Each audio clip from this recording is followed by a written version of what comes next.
This is Dr. Jeff Brooks from the University of Tennessee College of Dentistry in the Department of Oral Maxillofacial Surgery. We'll take the next 4 minutes and talk about the Piezotome Cube by Acteon and our experience with it in the department here.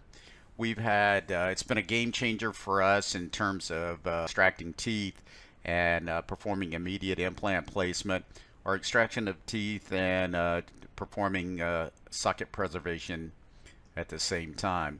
We've developed a technique, or we utilize a technique, maybe we didn't develop it, but we're utilizing a technique with the with this piezotome that we feel like works great for us, and that's using a series of vertical osteotomies circumferentially around the tooth, as you can see on the model here.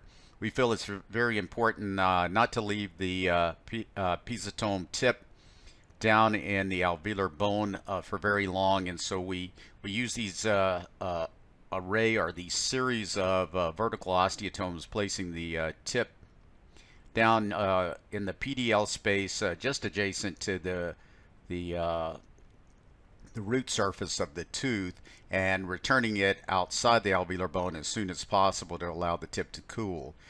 We want to avoid overheating the tip and causing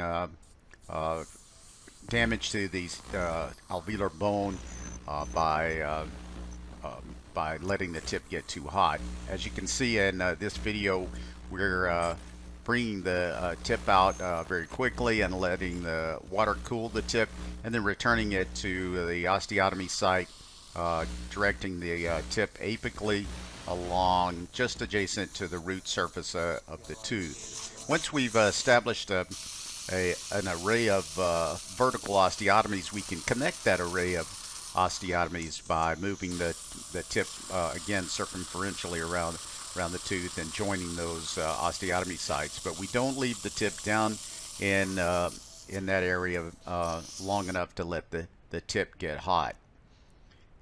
Also, here's another technique we're using. We're using the LC2L and the LC2R. We're on the mesial buccal in this area. This gentleman has very dense bone, as you can see, but we're directing the tip apically and just performing these vertical osteotomies and returning the tip out to allow it to cool.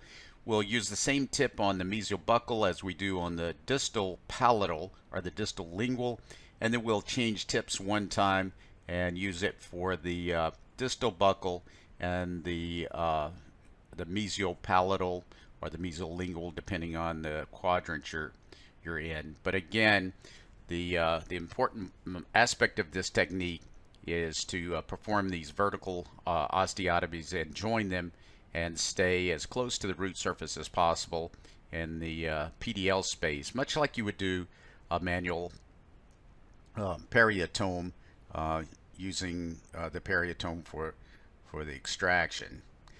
Utilizing this technique, it's very efficient, and we can maintain the integrity of the extraction site, performing a very atraumatic extraction, allowing us to retain the circumferential bone for either placement of implants or for immediate bone grafting. We also have found the Piezotome Cube by Acteon very useful in other applications for alveolar ridge splits. Their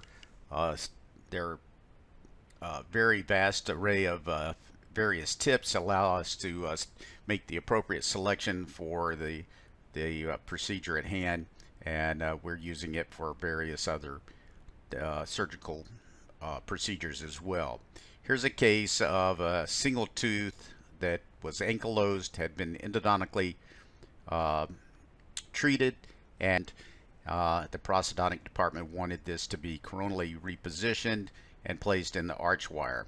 We used the Piezotome Cube by Acteon to perform the osteotomies all the way through from buccal to palatal, maintaining the palatal mucosa as the blood supply to this segment.